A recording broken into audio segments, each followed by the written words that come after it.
Today we will be talking about the three nations, or the three people that divide the Balkans. To the west you have the Illyrians, to the north you have the Dacians, to the south you have the Thracians. These three groups of individuals, of tribes, they make up the bulk of the Balkans. The majority of the Balkans, in fact, before any migration occurred, was Neolithic, and after that it became Thracian, dominantly Thracian. Illyrians, Dacians, Getae, Odrysians, Hellenics, they all make up the Thracian family, just mixed between different groups. And why is this important? Well, the three nations overlap quite significantly. Croatia, Bosnia, Serbia, these are Illyrian, predominantly. Serbia's mixed with Dalmatia, and Dalmatia was Thracian, and it mixed with the Illyrians, creating the Serbs. The Croatians, they are Illyrians. They are not Germanics or any outside force. They are purebred Illyrians. They are Dinarics, and Dinarics, as we know, make up the bulk of the I2A family. Now, why is this important? Well, our nations are currently in viable struggle for power. They are fighting each other. They are killing each other over useless and pointless things. There seems to be too much conflict and too much apprehensiveness to unite under one common cause, yet instead we choose to belittle ourselves, to be less than what we were, and we fight each other without any reason other than a misguided form of history. We want to divide each other. The Serbians, well, half want to be Russian and the other half want to be Western. They want to align themselves with the Atlantic powers, which doesn't make any sense. We see these groups as different and ununitable.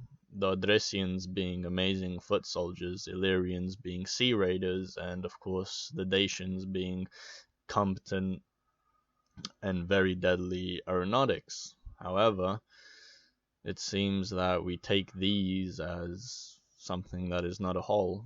You see, the three groups, they are pieces of a puzzle, cogs of a clock. But unlike the clogs of a clock, we fight one another, we bicker, we don't see the greater picture, just like cogs.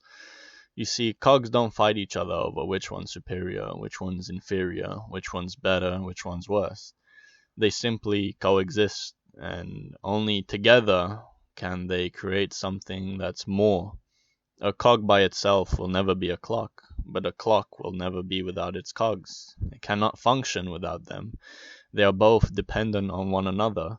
Their existence, although separate, still require one another to become more, to become functioning. Same with the Balkan nations. We are not so different after all.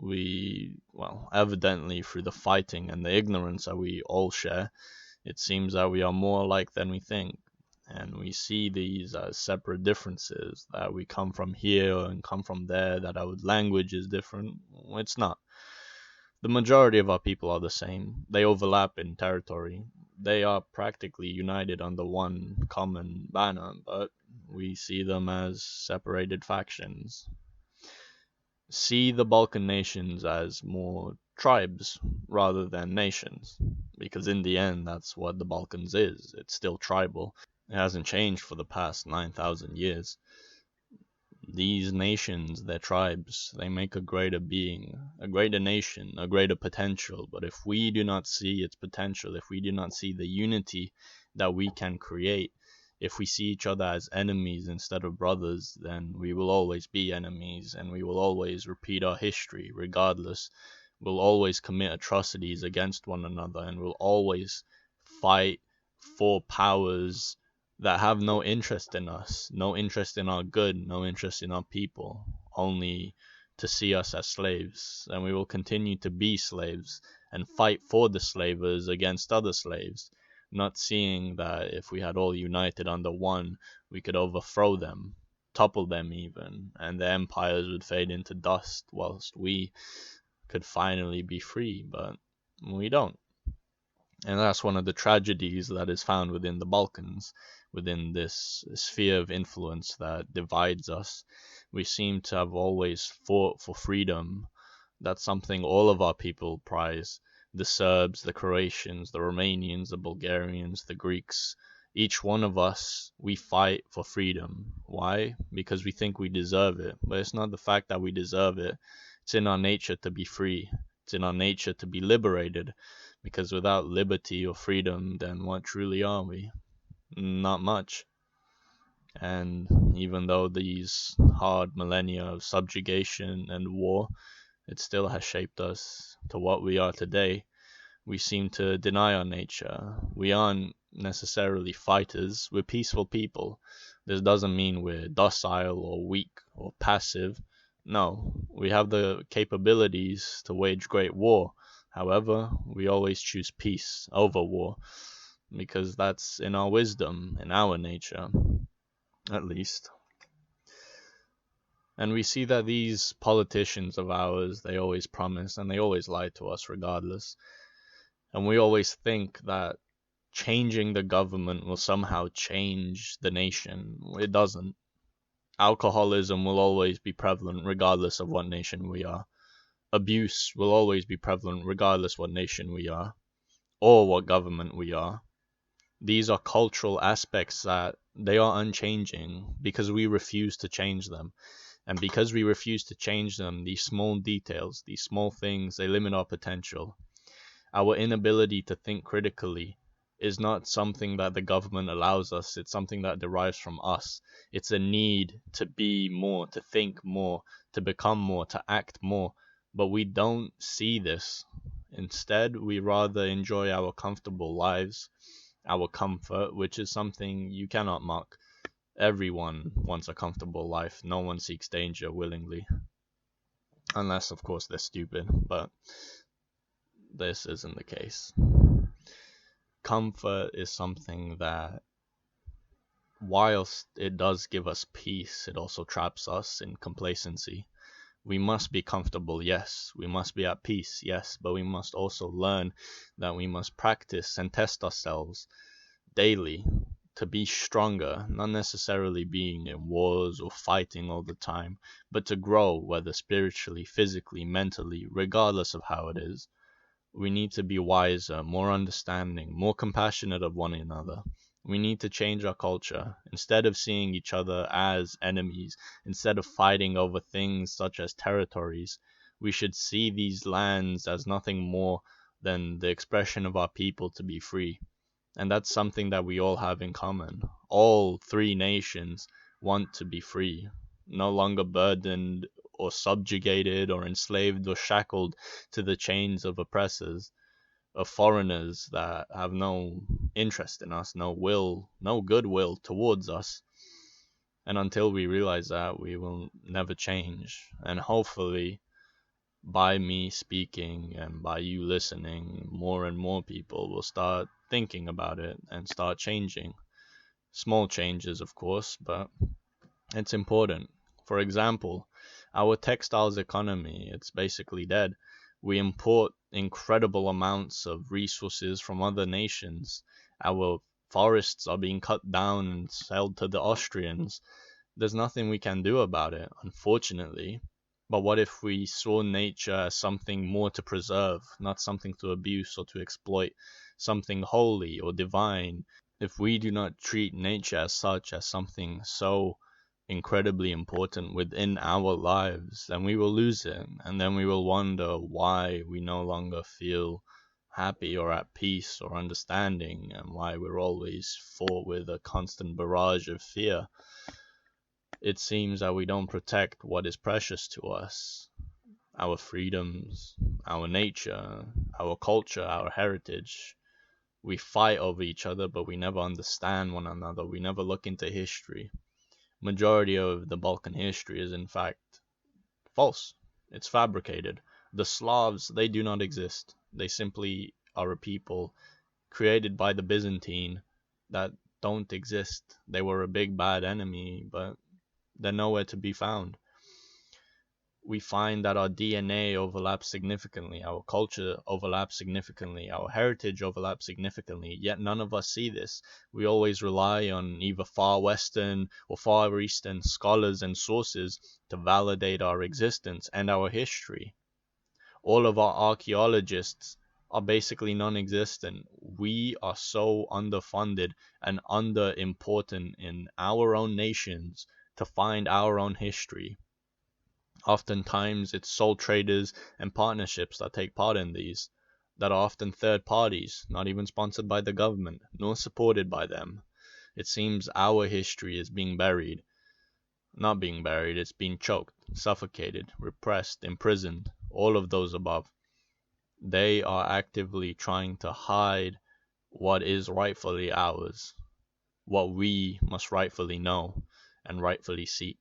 Yet we choose not to, and it's quite unfortunate. We would much rather enjoy going out with friends and drinking and getting drunk and then fighting online over whose territory is this, whose culture is that, whose language is whose. None of this helps, and we wonder why our governments are still the same. Somehow, despite our differences and our nations being so incomprehensibly different, our governments and regimes are still the same. They still exploit us. They still deny us any liberty. They still deny us any cultural right. They still imprison us and shackle us through the guise of freedom and socialism or whatever else they promise. When will we learn? When will we learn that our history and our culture and what we have today, thanks to our ancestors, we must take charge of? We cannot continue to let these corrupt communist bureaucrats overrun us and override us. Our culture is impenetrable.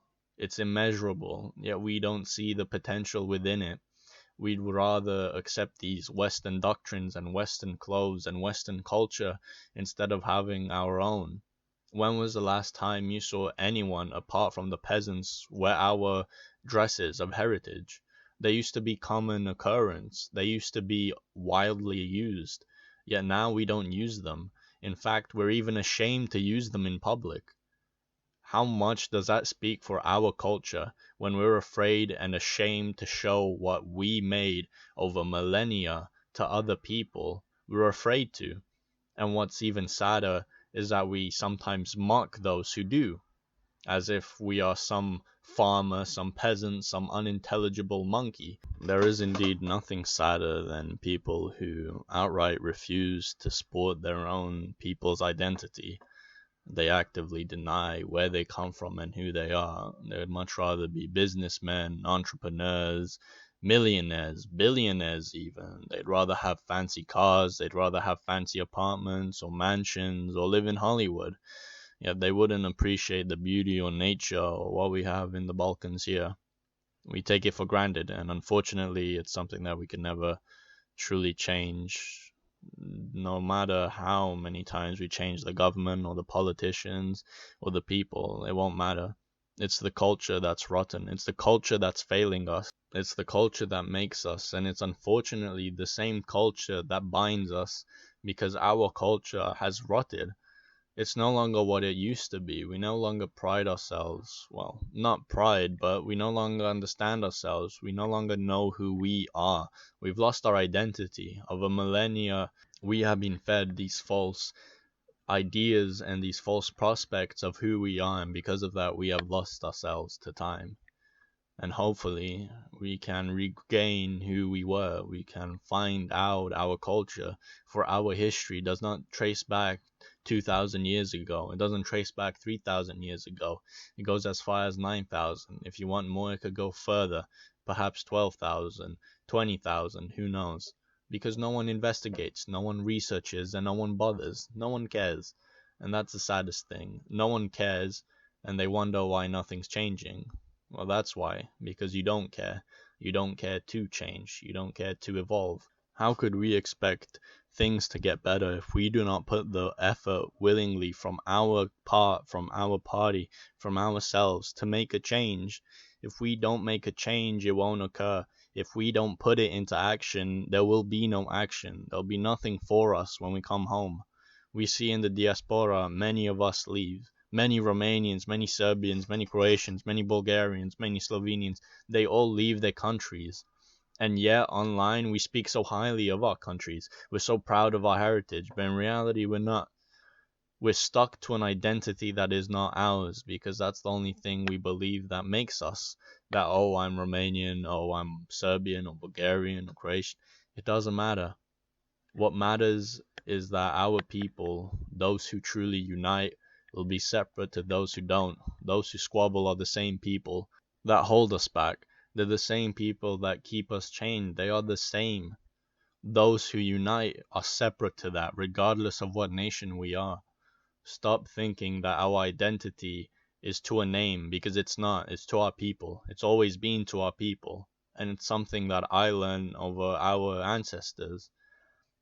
I never understood why the Dacians didn't fight till the last. They had the capabilities to, they had the will to. But once Decebal was beheaded and his head was paraded around and shown to the Dacians, they laid their arms and they simply accepted rule, or they fled north. And I never understood that. I wondered why, and I hated them for it. Why didn't you fight? Why didn't you succeed? Why didn't you triumph over the Romans? Why didn't we fight for our freedom? And I realized that in that hypocrisy, it turned out that it's what made us free. The fact that we knew when to fight and when not to fight. We waited the long game, and Rome eventually fell. Then came the Austrians and Hungarians. Their empire too fell. The Ottomans, they too faded into dust. The Russians no longer existed. All these empires that once conquered us, once subjugated us and occupied us, the traces still don't remain. There's almost nothing of them. If we look throughout history, there's very little that they truly left behind. Why? Because our people were strong, even if we had no army. Our culture was united.